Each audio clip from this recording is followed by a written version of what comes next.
На Всероссийской конференции по оценке качества образования две школы Ингушетии получили федеральный знак качества. Школа «Детский сад №1» в Магасе отмечена знаком «Высокое качество образования», а «Интеллект» Выкашева – знаком «Высокая культура оценивания».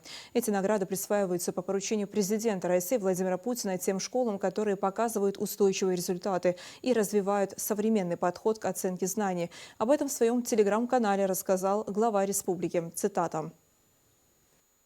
Мы уделяем особое внимание повышению качества образования в республике. С 2016 года в регионе проводится независимая оценка условий образовательной деятельности.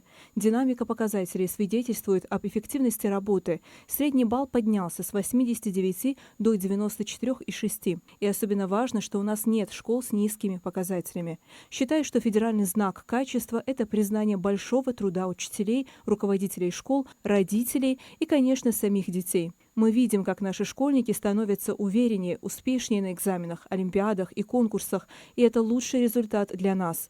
Еще одним важным достижением для нашей образовательной системы стало исключение республики из категории территорий с повышенными рисками.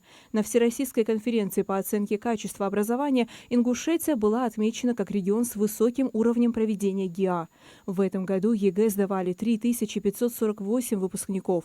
Пункты проведения экзаменов полностью обновлены. Благодаря проведенной работе количество нарушений сократилось почти втрое. При этом вырос средний балл по ряду предметов, а 9 наших выпускников получили максимальные 100 баллов. В следующем году продолжим модернизировать пункты проведения экзаменов и усиливать подготовку специалистов. Наша задача – сохранить высокий уровень проведения ГИА в республике.